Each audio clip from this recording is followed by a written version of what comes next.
2 minutes on our first session today is a fireside chat which will have three people: Harish Devrajan, Gopi Govindan, and Kanchan Shastri. And I will leave the introduction of our esteemed panel to Aarti or to Shalabh. But after that, we will be breaking up for the morning and we'll be resuming in the afternoon. Uh, and in case you're wondering why we did this, we were trying to optimize, the our sessions to suit different time zones, people in different time zones across Asia. Yeah, so day one was a morning start, day two was an afternoon start, and day three we decided to split the session, the day, into the morning and the afternoon. So we will then resume at 3:30 p.m. And that will be, we will start with a panel discussion on how intermediaries can help pro bono volunteers. And after that, we will have our concluding keynote speaker dwell on the future of pro bono. Yeah, so that's it from me for now. So I'm going to hand this over to Shalabh. Shalabh, do we see Aarti? Is Aarti on the call? No, we don't see Aarti in the call. So, but that's okay. I can continue from here. Okay. Thank you, Shakti, and a very warm welcome. Very good morning to all of you. And yeah, so this is day three, the final day, and we delve deep into the individual perspective of pro bono. So the day one was covering the corporate perspective, the day two, the NGO, and the impact that pro bono can have with NGOs. Day three looks into the individuals, whether these are individuals from the corporate, whether these are individuals who are offering pro bono service personally, what goes on in their personal life, what goes on in their professional life, what goes on in their mind, in their heart. It is this discovery, and how is it that we're going to support them, that we're going to focus on the day three. So this first session is a fireside chat. I hope I'm able to bring in more fire, but a warm fire to this, to warm all our hearts. And so amazingly nice panel. I have three people whom I have known for quite some time and quite well, and honored to have known them. So the first one is Mr. Harish Devrajan, and I'll call him Harish. Hi, Harish. Harish has been a head of HR at Hindustan Unilever, currently serves as an independent director at Bank of India, very active member of NHRD, the National Human Resource Network, is a leadership coach, is an HR mentor to possibly several well-known executives in the industry. Is also an author of a book called HR Here and Now, and is an alumnus of XLRI. And I picked all this up from LinkedIn. So Harish, please excuse me if there's something that I should have done differently. I know Harish well enough, so I didn't ask for a formal introduction from him. Yeah, okay. And then the next one we have is Gopinath Govindan. And again, I call him Gopi. Gopi, I hope that's okay in public as well. Yes.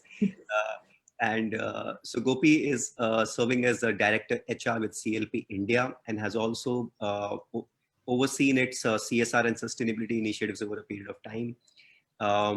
Gopi has also served as VP Corporate HR with Oracle Financial Services, which used to be iFlex earlier, and has also previously been with Hindustan Unilever and HPCL, and also an alumnus of XLRI, one of the topmost HR institutes in the country. And I discovered this just now, both Gopi and Harish, that both of you are alumni of XL, and possibly for just one intermediary or two intermediate batches in the middle. So did you know each other in the campus or something, or no? News to me. Absolutely. Okay. It is possibly be that we brought you together. So I am so very happy. Okay. And the third person with us is Kanchan Shastri. Kanchan hails from Hyderabad, is now settled in Bangalore. Kanchan is a supply chain professional with 13 plus years of industry experience covering IT, automotive, and e-commerce domains. Currently, Kanchan is heading the in-stock management function in Cloudtail India. A doting mother to a 3-year-old, loves to dance in her free time, and I really love that, that introduction. It's really nice. Likes to write short blogs and tweets to express her views about life in general. Has dabbled briefly in volunteering, but we'll come more about that. So, amazing, so mother, dancer, you blog and you also tweet. People who, tweet a small blog, and the blogging is such a large one. I don't know, how do you manage that? So we'll cover a whole lot of those elements also over here.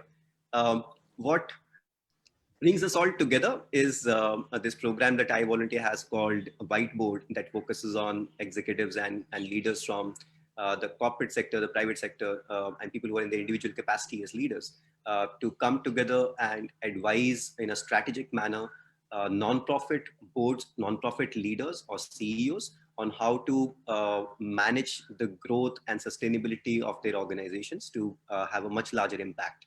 So more on Whiteboard details later, but that is a program that brings us all together.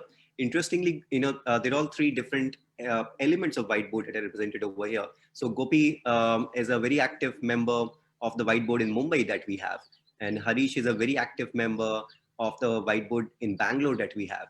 And Kanchan, incidentally, has been a participant of another form of Whiteboard called the Corporate Whiteboard, where companies kind of depute, say, their senior leaders. And so Kanchan at that time was working with Bosch, and Kanchan was deputed as one of the leaders, and she volunteered to be one of the leaders as part of the Corporate Whiteboard. And Harish was, in a way, mentoring that particular whiteboard. So it's amazing to kind of see all of this come together. And we hope that we'll be able to bring out more of your individual perspectives beyond the professional profiles that are seen on LinkedIn. So welcome again. Okay. So let me begin with Harish. And Harish, I've given your corporate profile, but then we come from the social sector, and we love to know who are you as an individual. So can you tell us, beyond these 5 tick marks, who's Harish, and obviously link it up with the pro bono journey. Absolutely. Thank you, Shalabh. Delighted to be here as part of this panel. Yeah.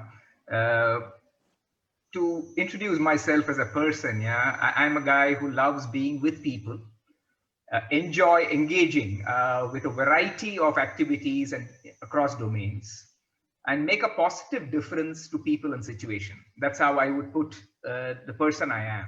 Yeah, and this is not something which has happened by accident. It's happened because of the kind of experiences I've had from a very long time ago. As a young student, I was a member of the scouting movement, and that's how I got introduced to the spirit of service. And in a school, there used to be this socially useful, productive work kind of concept. I am sure many of us have gone through that. And that's what kindled the social consciousness in me. And at home, both my parents were involved in social work, and therefore this became a normal kind of an engagement. And at XLRI, we were introduced to social impact. Yeah, we were encouraged to do things, do training programs, do development activities with the society around us. And of course, in the company that I joined, Hindustan Unilever, has always sort of encouraged social engagement. As part of our training programs, leadership development activities, we were encouraged to go in teams and do projects which create a social impact. All of these things have really got me excited about the social thing. But as long as I was employed in the corporate world, this was a very, very low down in the priority order. And then when I was about 12 years ago, I decided that I'm going to step off the corporate scenario as an employee and start doing things which I love and enjoy most. I reprioritized my life. And that's when the social sector engagement started taking a bigger chunk of my time and attention. And I came in touch with I Volunteer, the Whiteboard movement, and that got me introduced to doing engaged work in the social sector. Yeah, and nobody was paying me for this. Hindustan Lever was not paying for my time. Yeah, so I was genuinely pro bono volunteering only 12 years ago. Yeah. And I started doing organizational development and strategy workshops for NGOs. I started getting on the advisory board of some of these civil society organizations. And I also started extending my leadership coaching service to people in the NGO and civil service organization space on a pro bono basis. And this is who I am today, and I love doing what I'm doing, Shalabh. Thank you, Harish, for that introduction. And I'm sure, Gopi, you understand that I'm going to carry the same with you. So, how do you describe yourself? Perfect. So just realized that both Harish and I are now alumni from the same institute, but in a way, if I have to look back, I think somewhere it is also Jesuit education, because I was with St. Xavier's before I moved on to XLRI, and the spirit of service probably started from those days.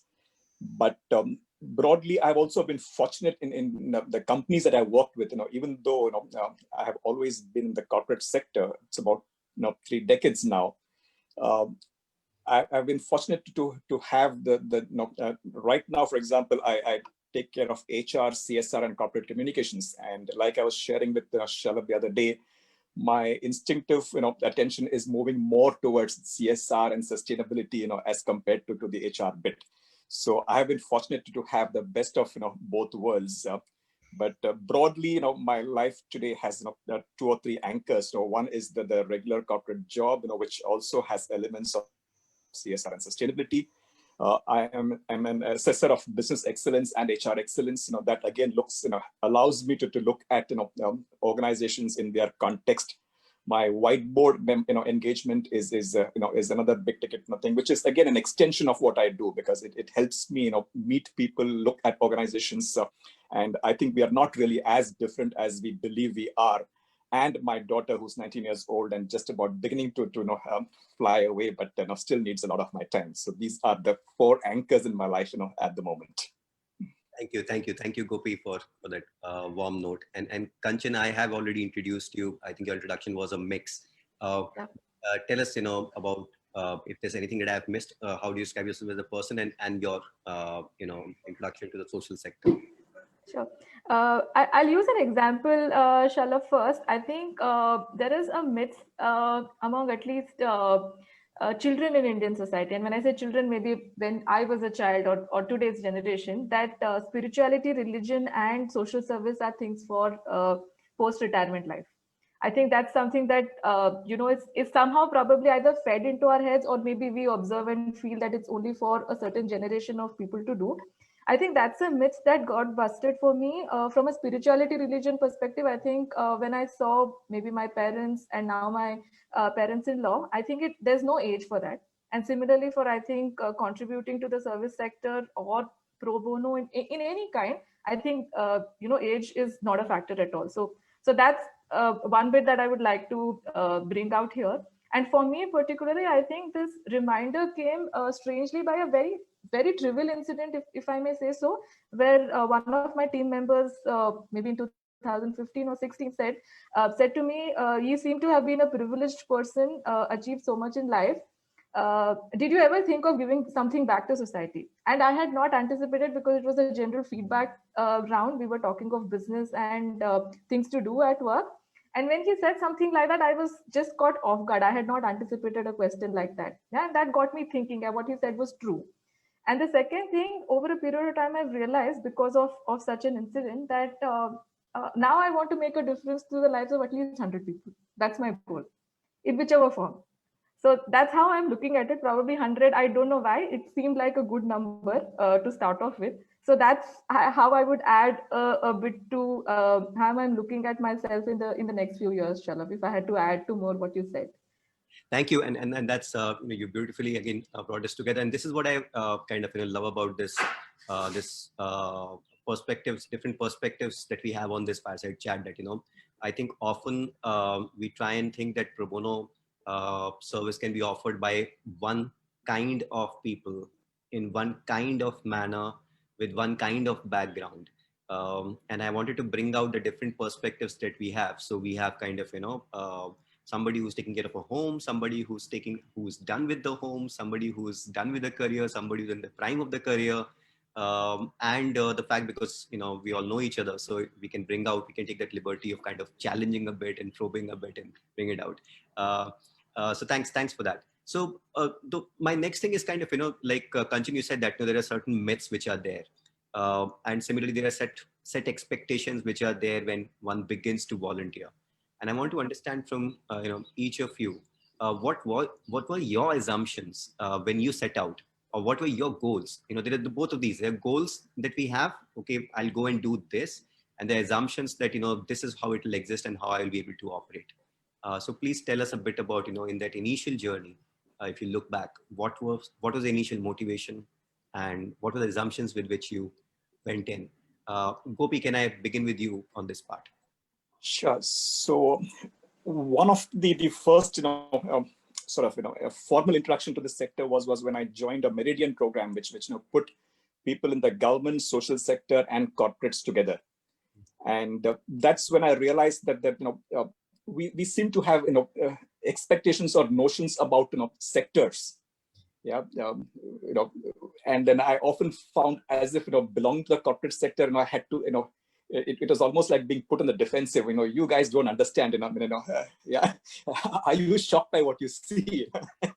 And that's where I realized that the need for us to have more conversations, because obviously the issues that we're trying to address, I believe are too large to be addressed by any one sector alone.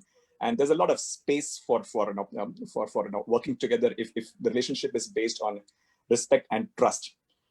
So my direct involvement was more to understand the sector and do my bit. But what I have been amazed by is the type of passion and like Kanchan mentioned, that there are a fair number of young people in the sector, yeah, and the passion, the energy, the vision, and much more, the ability to get results out of resources which are far, far lesser than what corporates would have. The ability to stretch and get meaningful results. So that's what has amazed me, and that's what energizes me as we go forward. Thanks. Thank you, Gopi. And Gopi, so I'll just continue the next with you itself. Having said this, sure. What was your experience like? Once you got a little more deeply involved and started understanding things, what was your experience? So it's been very, very fulfilling in a way. It's broadened my horizons. It's also helped me see the commonality across people, organizations, because I tend to be more of a systems thinker, if you know what I mean. And I somehow don't see that the difference. We're all people, and I think that the current pandemic, in some way probably has helped us see the connections, across sectors and broadened our purpose. There's always been talk about purpose more in the recent past, but I am hoping that this will help us look at purpose not only at the individual level, at the corporate level, but also at the individual level. In a way, it broadens purpose. Okay. So it's been to me I learn every day. I'm just in some way you hope that you are giving back, but I think the more you get involved in something which goes beyond your horizons, you're adding value to yourself. So that's what I tell my employees also, and the HR folks also told, don't do it from an employee engagement perspective. Yeah, do it because it makes sense. If the why is clear to you, then the rest, the what's in the house will fall in place. So to me, I am taking more from my involvement in this than I'm probably giving back. Definitely, I think surely you brought on a gem in it. Begin with the why, and the how will become clear into it. So thanks for that, Gopi. Absolutely. And I'm going to switch to Kanchan next. So Kanchan, you are at the, if I can say, at the mid of the prime of your career. You also have a home. And when you got started thereafter, what was those initial assumptions that you began with, both in terms of expectations and limitations? And what did you discover? So when I started off, Shala, but primarily I think it started off with corporate whiteboard. I had no major experience prior to that. I thought I was going to change the world, and it was like my time, and I would really go out there and tell the NGOs, you're not doing what you need to do, and I'm here to tell you. And that, I think, quickly got corrected, I think, in the first couple of discussions with the teams that we work. So I think that's maybe being naive. It's also because we were rookies. So probably that's how it started, if I may say so. And I have always said this, and I don't know if Aarti is on the call, but it was Aarti's initial speech, if I may say, when she came to Bosch. It actually moved us, and it moved a lot of us because of the kind of stories she told us. And I'm sure they were real, and she's seen those firsthand. So those were the first few impressions for me of this sector. But later on, what quickly changed was more than we trying to help, and I think what Gopi mentioned also, it's they were helping us grow. The assumption that you are going to change the world, you're going to change their lives is not true at all. It's what they brought to our lives, what learnings they helped us achieve. I think that's what changed. And I think, like I said, after a couple of discussions with the NGOs that we worked with, we realized that that passion was unimaginable. It was so incredible. I don't think, at least I can speak for myself, I have felt that kind of passion for anything in life. And for them to sustain that, continue that for such a long time, I think is brilliant. So those were things that I noticed, and those were my initial impressions. What we did when we finished the 12-16 months, I think there was so much wow that was said about what we did. But if you ask me, I think it was so little. Yeah, so that's how I would sum it up in the last 16-18 months. Whatever we did for them, in my view, I think it was so little. Thank you. Thanks. I do have a follow-up question for you, but I'll give you some time to think it over. So think of, an instance or some specific, either an instance or a story or an experience through which you learned something, Sure. got broken or you learned something. But I'll move Sure. to Harish for now, and then I'll come back to you. So Harish, I think you've seen the world, and you the world of HR, the world of leadership, corporates, and you have been engaged. It's not that when you started with Whiteboard, NGOs were entirely new to you, but even so, when you went deep inside, what were some of the assumptions that you that over a period of time significantly changed your perspective? Yeah, I must be very honest. Yeah, so my early engagements with NGOs coming from the corporate sector, I had a chip on my shoulder, and I thought, and I was really arrogant, thinking that I am going to share with them my expertise, my experience, and teach them a few things. Exactly like what Kanchan said when she started off. Yeah, and I did actually begin to telling them what to do and how to do.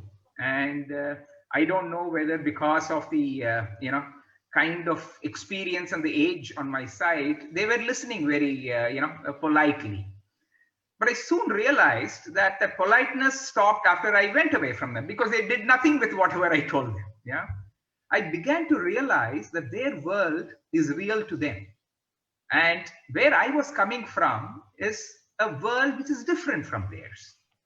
This made me pause and started to observe, listen a lot more, and started learning.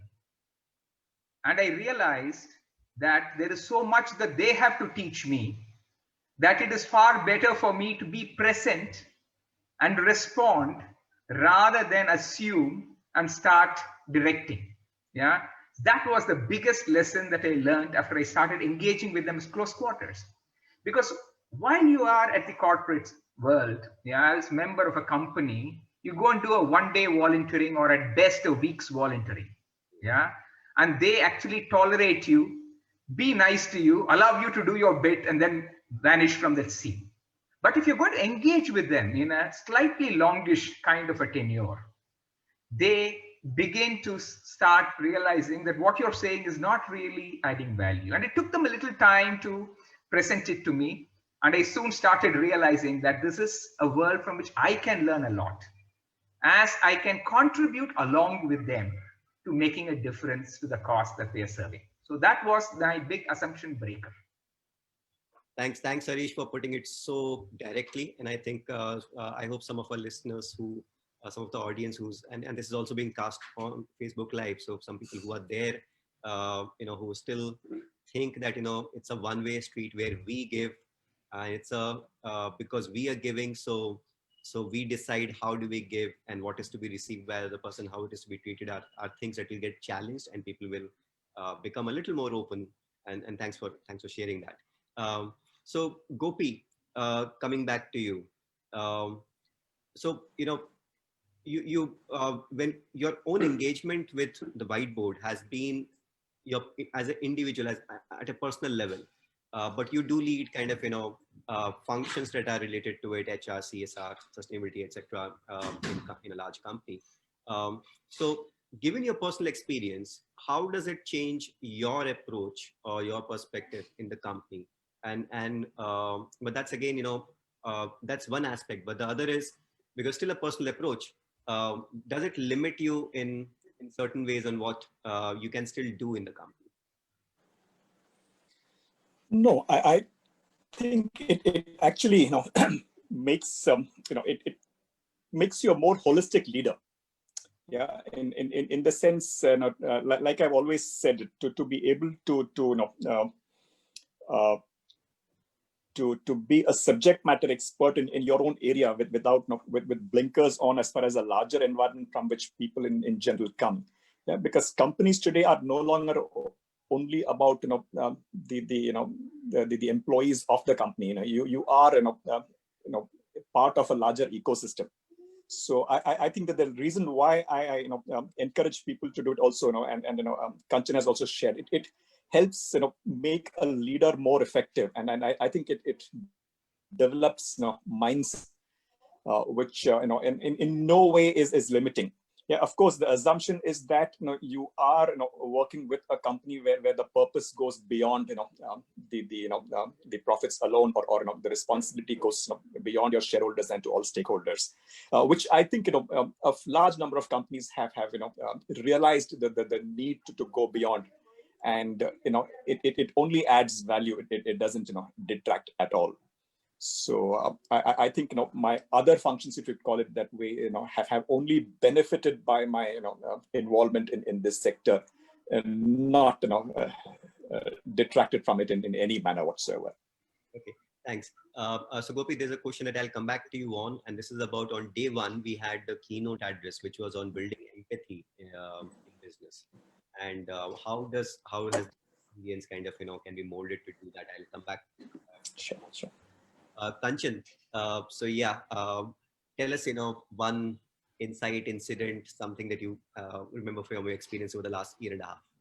Yeah, so I think at least in our corporate whiteboard group, I have shared this several times, and Harish, I'm sure you will relate to this example. We've spoken about this so many times. I think the experience was with one of the NGOs that we were dealing with, and each one of us was a Spock with each NGO. So I was the Spock with one particular NGO. And I come from supply chain background, Shalabh, and I am very metric driven. For me, KPIs, metrics, review, having things done, by the timeline, managing it like a project are things that come very naturally to me.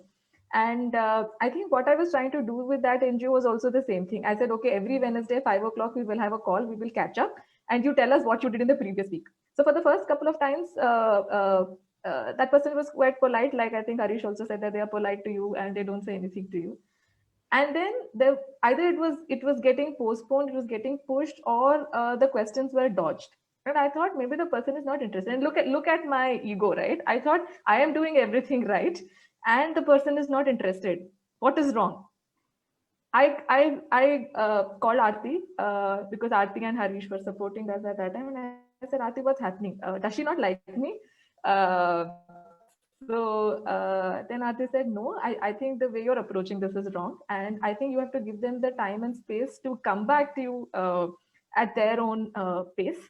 You can't enforce things. I think that is a learning, because at office, I think it's acceptable because you have a certain deadline or a timeline, because you have clients to satisfy. But in this world, I think it doesn't work that way. That's the realization, and that's the incident, if I may quote, where I was so metric driven, so timeline driven. Maybe for me, 6 months was a very, very long time. For somebody, 6 months is all you need to just make a start. So that's the anecdote, if I can share, Shalabh, of the learning that it's horses for courses. You cannot have the same approach in all settings. Thank you for bringing that out loud, Kanchan. And I think in the development sector, we often kind of, this is something that worries us, and we are always conscious about is how our metrics, the talk of metrics, the talk of scale, the talk of impact, the way it is measured and what is measured, how realistic and truthful is that to individuals' lives whom we actually try and impact. And I think several NGOs leaders kind of have this almost a day-to-day challenge with themselves on, conserving what they really have built their organization for versus what is expected of them to kind of, make it more mechanical as an engine to serve a certain purpose and grow and scale. So I think those are definitely dilemmas, and thanks for those kind words that you put out there. Um, Gopi, yes. So empathy, and then I do want to come back to one more aspect, because both Harish and Kanchan shared that, that NGO people are nice and sometimes too nice. I think there are aspects to be learned, as NGO people need to learn how sometimes actually to be more direct, and possibly the corporate sector and the pro bono profession need to learn how to be a little more nice and more accepting, if I can say that. Okay, Gopi, yes, please.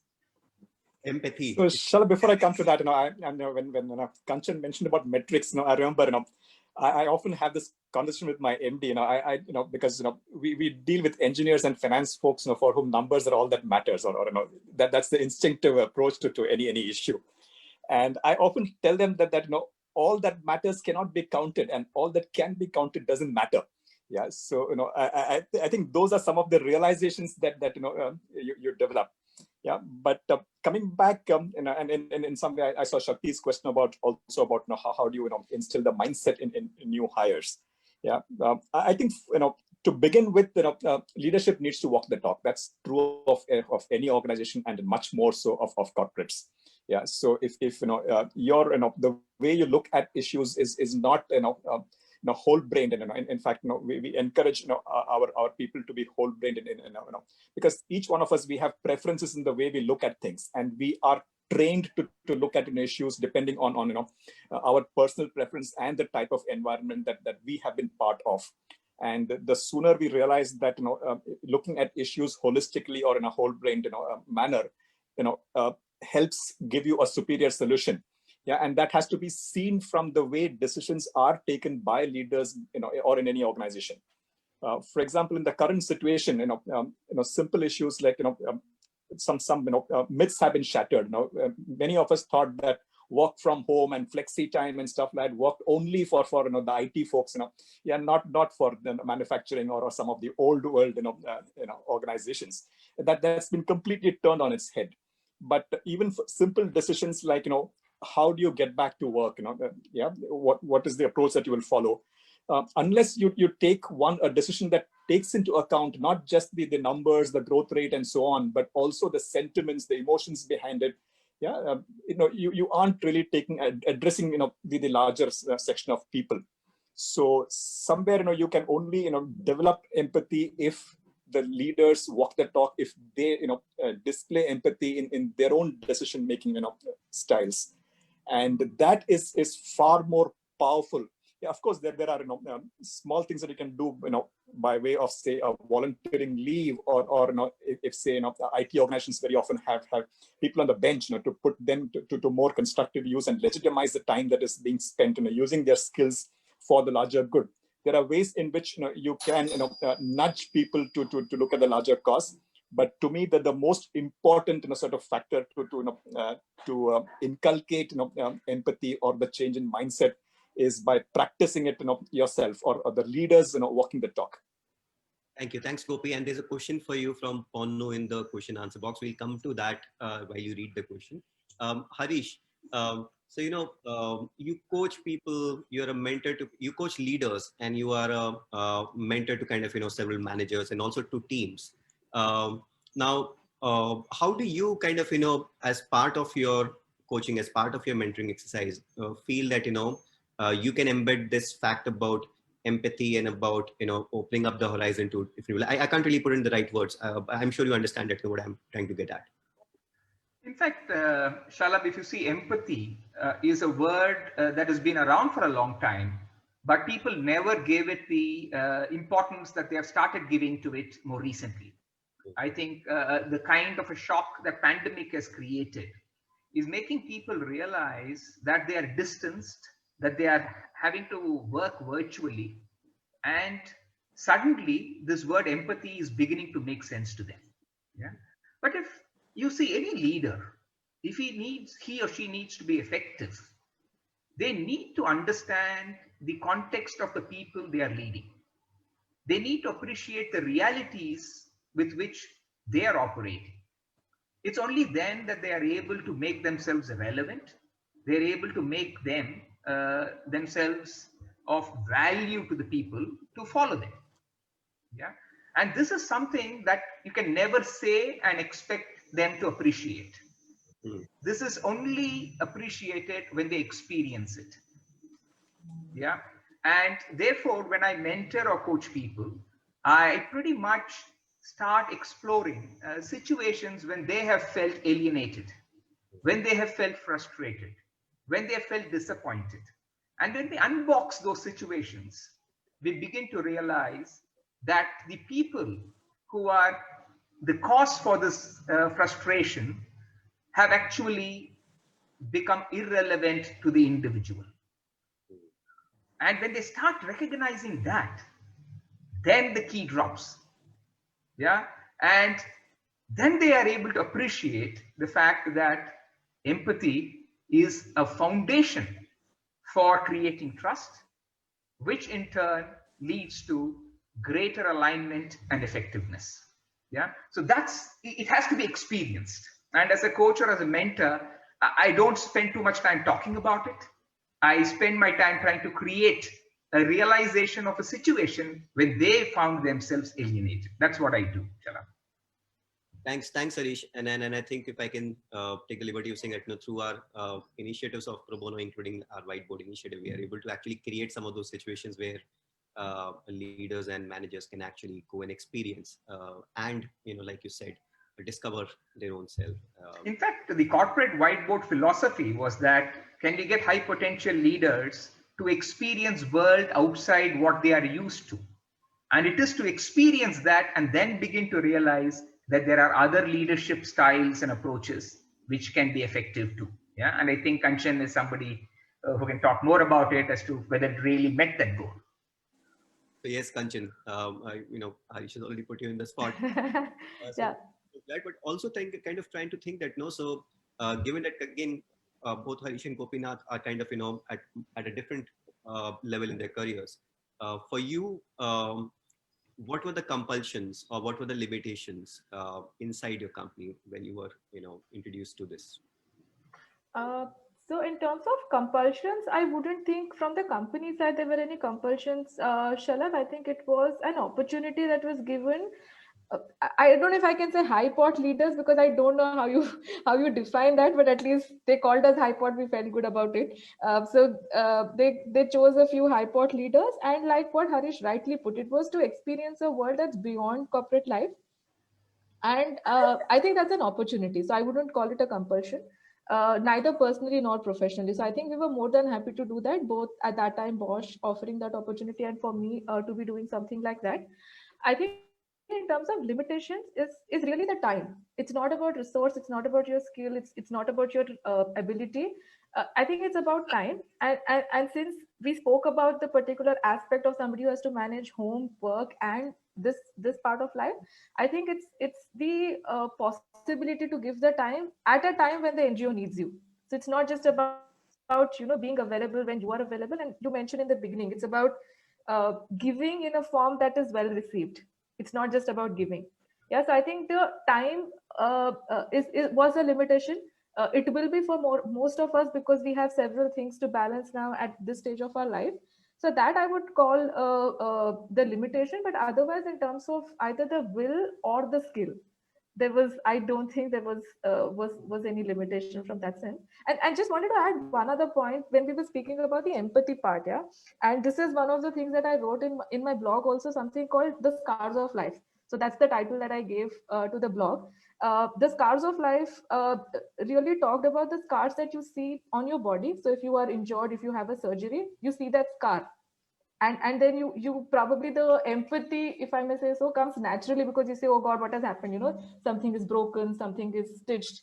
But the scar that you create in people's mind by the words that you say or you don't say are for life, and those are not seen. And if you're able to see those scars of life and then be able to respond to those scars of life, I think is where the empathy plays its most pivotal part. So that's how I would relate to it. Yeah. That's wonderfully kind of put together. Thanks, Kanchan, for that. And so I'll go to Gopi now. There's this question from Ponnu, and Ponnu again is from the whiteboard in Bangalore. So hello, Ponnu. Thanks for being here. And so the question is to Gopi, and this I can read this, and then Gopi, if you can answer. So Gopi, what gets measured gets done. The usual corporate metaphor. So don't you think this is important for NGOs as well? More so that they understand their purpose more than a corporate company. Hi, Panur. Good to connect over this forum. But specifically, what I've seen is, one of the pet peeves that many nonprofits have of corporates is that they just want too many numbers, and then there is almost a feeling that we are so obsessed with numbers that the real purpose for which they exist gets sidelined. But clearly the truth is somewhere in between. In the sense, I've had day-long sessions with with NGOs where we've sort of helped them look at their purpose and their strategy in a more structured way, because very often while we've spoken about the passion, the downside of passion is sometimes you get so absorbed that in what you're doing that you are unable to see the larger picture. So it certainly makes sense for NGOs as much as any other organization to step back and be clear about why they exist. What are their strategic priorities in the long term, medium term, and so on. So some of these tools which are used by corporates certainly can be used with clear benefit in the non-profit world as well, no doubt about it. As long as we resist the temptation to look at measures from in the space that nonprofits operate, it certainly is not a quarter to quarter measure of success. So it's important to sort of differentiate between the output and the impact, and which is why both they themselves and the corporates that they partner with need to look at impact assessment from a slightly more long-term perspective. So clearly, yes, you cannot shy away from measuring or being clear about purpose, as long as you're not measuring for the sake of measurement. But I'm sure Ponu knows this even better than I do.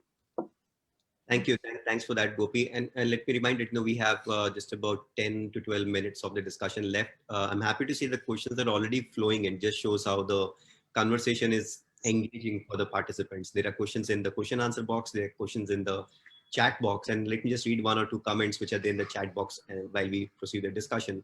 Jyoti Patil says, how true, Kanchan, giving your time when the NGO needs you. And then Vandana Gupta, to panelists, is writing that Kanchan, the scars of life is a very good way to understand empathy. So Kanchan, you definitely have made a connect. Thanks for that. And Kanchan, there's another question for you, but that will come to later. But I do want to kind of, throw a googly at you and put you in a spot. Not really googly, put you in a spot. As the only woman out of the four of us over here, what is there a different perspective, whether as a woman professional or as a woman citizen or as a woman homemaker? How do you think the expectation, experience, challenges, complexities, whatever you might call it, is different, or is something that possibly women should consider, or possibly men should consider? Some light on that. So again, I'll use a certain jargon that at least we use in our corporate world, something called headwind and tailwind. So the tailwinds that we have as women is the fact that you are expected to be empathetic, you're expected to be polite, you're expected to be nice, you're expected to be kind, you're expected to understand others' needs. So I think to me, thankfully, it came naturally. So that was a tailwind, and those were the things that actually acted as strengths to be able to step into that world, even though it was new. So coming to the headwinds, I think headwinds is because you have to, or more than headwind, I think it's our own inhibition. You want to be good in every aspect of your life. Again, as a woman, you put this undue pressure on yourself that you have to be a great mother, you have to be a great wife, you have to be a great daughter, you have to be great at work, and everything you have to get 90 on 100. If not 100 on 100. I think that's the pressure that we put on ourselves. And one of the ways, in my view, at least I was able to solve for, is having a very honest conversation with people back at home. So if I can say, my husband is as much a hands-on father as I would be a hands-on mother. In fact, I think he does things much better than I do. So if those are the things that you're honest with your spouse, your partner, in saying that you want to do this at this stage of your life, and if the person is caring and understanding enough, you get that help. So that's the thing, Shala, where a woman probably, I'm not speaking for myself, but I think a woman needs to ask. Whereas if a man needs to do this, I think he just goes and does it. But maybe a woman needs to ask for help, and I think it will change over a period of time. But in my case, I was fortunate enough that that support came naturally after having an honest conversation, and the family rallies around you. You can't do everything in your life if the family is not rallying around you. So for me, I feel blessed that such an ecosystem exists around me. And if I have to look back at Bosch again, Bosch at that time, which gave this an opportunity, I think did not differentiate whether there was a woman or a man who was getting into that corporate whiteboard membership. I don't think they differentiated, okay, there were 4 people, one has to be a woman. I don't think they did that.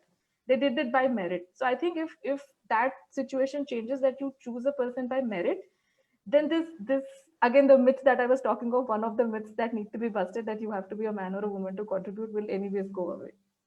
Thank you. Thanks a lot for that, Kanchi, for that honest and bang on opinion. And bang on is a word I'm picking up from the chat, Jyoti. Yeah. Okay, Harish. There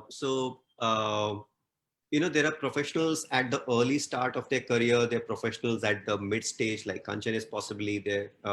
And I want to focus on these two people, on these two segments, who don't receive executive coaching, who possibly undergo the cutthroat competitive world that they are trying to make their name in. And it's looking back, it's easy to say this should have been done. But when you are that younger self, why will you do it? What will make you do it? So any advice, what can we as organizers do something to engage people early on in their career? What is the advice that you can give to young professionals to consider when they are thinking of their career, and to NGOs when they're looking to engage such people? You're on mute. Salat, in many ways, the current generation actually has answered this for themselves. Unlike us and our predecessors, they don't believe in sequential experiences. They believe in simultaneous experiences. Yeah, and they actually balance their lives very well. They try to do many things at the same time. Yeah, and I think that's the most important lesson that corporates need to understand, and organizations like yours need to understand as well. We need to present the opportunities to them at an early stage, and celebrate and recognize people who are actually gaining and contributing in these forums. I think that then, because they are continuously wanting to benchmark themselves with others, they try to learn from each other far more, thanks to the social media connects and things like that. I think we need to leverage that. And then it is for them to experience it and figure out, is this something that they like? Is this something that they like to do more often? Rather than mandating it, rather than giving it as a stricture, I think creating the opportunity and allowing them to experience it and then deciding is probably the way forward. And I think a lot of corporates are creating those opportunities, but today I think they are doing it more of as a one-off volunteering opportunity, where they go as a group and they take up an activity and they do it. I think a little bit of skill-based volunteering is something that they must be introduced to, because do what you're good at, or do what you want to do. Yeah. And then match it with an organization that needs it. Don't thrust it on an organization that doesn't need it. Yeah. And that's when you create the right experience and the right outcome. I think that's what we need to be doing differently. And this is what I've figured out working with different NGOs, because quite often NGOs tell us, saying that, yeah, we painted this wall 5 times in the last 1 year because there are 5 different teams which came. Yeah. That's not their need. And I often tell the NGO saying that you need to also do things differently with the volunteering organization and the volunteers. Be focused and don't get distracted. Just because somebody says, I want to do it, don't get distracted. Tell them what is it that you want. Yeah, and be demanding. Don't be shy. Tell them that this is what I want. Can you get this for me? And if you can't do it, can you tell me somebody else who can get it for me? And they need to also get to be more confident and proud because they're doing a fantastic job. Yeah. And they just are giving an opportunity for the volunteers to come and share the stage and space with them, really. Yeah. The NGOs need to understand this, and then we will have a very, very balanced equation between the volunteering organization and the NGOs or CSOs that you're working with. Yes, thanks, Harish. Kind of, and definitely that's a role that we are also trying to play, because the same wall being painted again and again is something that keeps on coming back again and again, as in conversations as well. And we have, at iVolunteer, we support both, the 1 day of volunteering, because we believe that's where volunteering gets started, and you get a taste. It's like a taster session, and then you move to much more in-depth pro bono kind of volunteering. But we are also conscious that we play that role of balancing what our NGO partners need and what our corporates might be interested in. And I think each of us needs to play that role delicately and balance it very well. There's an associated question from Aarti, which I want to put at you, Harish, again. Should volunteers be celebrated better to create inspiration, especially at a senior level? So we just spoke about the beginner and the intermediate, but at a senior level, is celebration needed? Will that create inspiration? I think it is not that the senior folks are looking for celebration, but they're looking for the impact that they're creating. I think more than celebrating the individuals, I think celebrating the organizations which have benefited, yeah, is far more important, because at senior levels, they're not looking for individual celebrations, but they're looking for saying that, is what I'm doing of value? Is this something that I need to prioritize? Is this worth giving more time and attention to? Yeah. So I would say celebrate the impact that is getting created by senior folks engaging. I think that is undoubtedly important. Thanks, Harish. So, Sharad, if I may just add, I think it's important to bring visibility to what the seniors are doing, because bringing visibility helps many others to follow in their footsteps. So, like Harish said, it may not be required for them at the individual level, but very often we are conservative about talking about what we do. Yeah, in a corporate, it is important that people see that leaders are going beyond their mandate, and bringing visibility and celebration also helps make them role models, or hopefully influence a large part of the organization. So to that extent, there is probably merit in that. Thanks, thanks, Gopi. And I wanted to shine a spotlight back on you, because you're somebody who heads functions at a company currently, and so you understand this the need for scale, the need for metrics, the inability sometimes or limitations to drive people to participate in long-term, long-serving, deep impact pro bono style volunteering versus the numbers that need to get reported. How do you deal with that situation? There are things that you want to do, but sometimes the response is not coming in from the employees. The things you want to do, sometimes there are limitations from the policies or from the management or budget possibly. There are requests that come in from NGOs, there are requests that come in from senior management. How do you keep that balance going? So to my mind, finally, it needs to be meaningful for the individual, for the organization, for the NGO. Yeah, I mean, if you do these things just because it is the right thing to do, then there is a limit to how far you will go. Yeah. So one is to be as flexible as you can be. Yeah. For example, one of the nice things that we did along with Aarti was to have a poll where we ask people, what is it that you want to do? Yeah, it has to resonate with the people who are giving their time. It has to resonate with the organization's values. Yeah. So the idea is to make sure that you have a model which takes care of these different priorities, which not all of them may align with each other, and not assume that it will fit into a nice clean model. Yeah, because we are talking of a much larger complex issue, than just a simple metric that the corporate needs to fulfill. So as long as like I said, very clearly, your heart is in the right place. You know what the larger purpose is, why you're doing it. Yeah, there could be many hows. There could be many different ways in which do, and it will converge. Than in the usual corporate metric of next quarter, this has to happen. Yeah, it doesn't really happen that way. A comfort with ambiguity is one of the prerequisites for making this successful, and the long-term haul is as important. You can't really change culture, or change overnight. Gopi, you said comforted ambiguity. Is that the phrase that you used? Comfort with ambiguity. With ambiguity. Yeah, with ambiguity. Comfort. Yeah. No, fully agree, and I agree. It's like if you sometimes when we try and box everything, a living thing, we try and box it with specific metrics, it becomes a problem to contain it, and it's also a limitation. But yes, it helps with kind of giving it some direction and making it more understanding. So, and a related question to that has come from Kanchan a little while back, and this is from an anonymous attendee saying that I think metrics are important. The NGO sector is quite notoriously known for working or moving very slowly. How do you balance KPIs with understanding the NGO sector? So, Kanchan.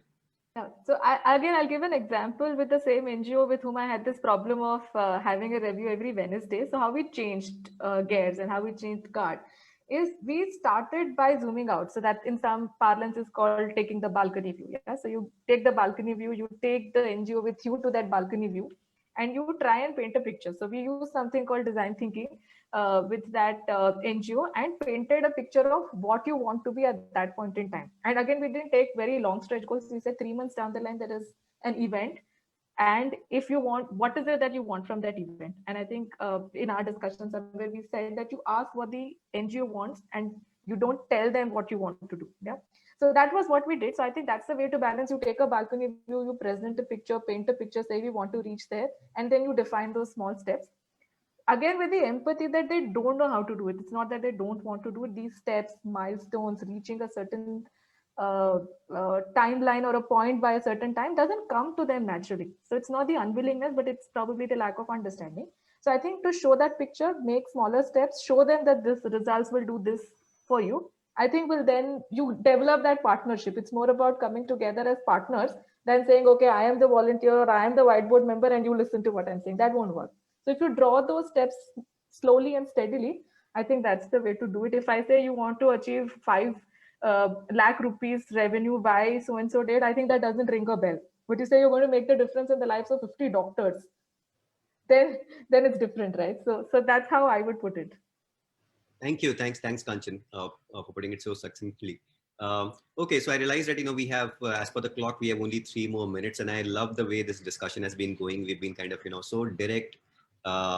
There's so many gems we've discovered, and the questions have been flowing. So definitely the participants are quite engaged.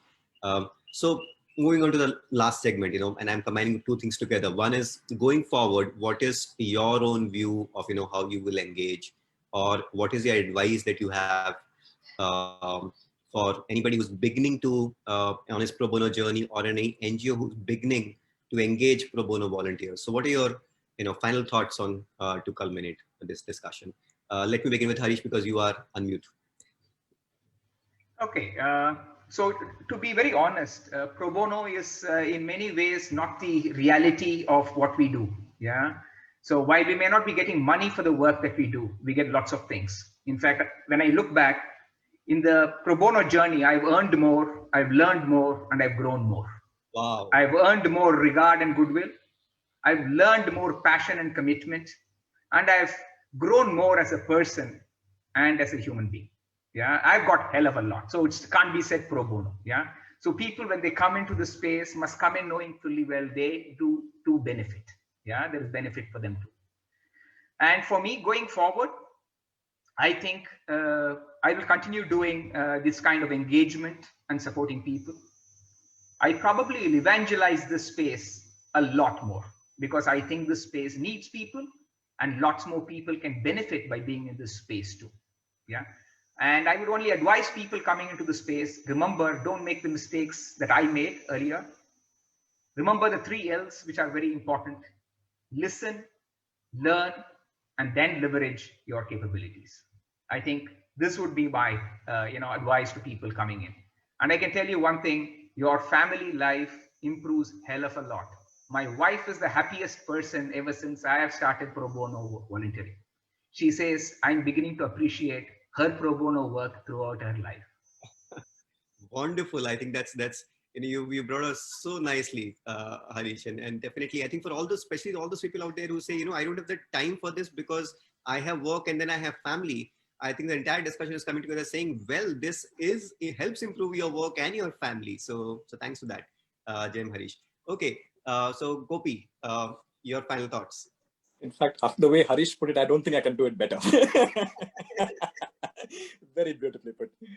But yes, I think, time is not really the constraint. I mean, once you get addicted to this, that time just materializes. So anybody who we just need to give people the required time to align to the cause.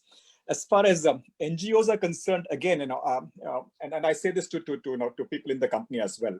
Yeah, don't form impressions about either people or sectors at the first shot, because there are organizations and there are organizations, there are people and there are people.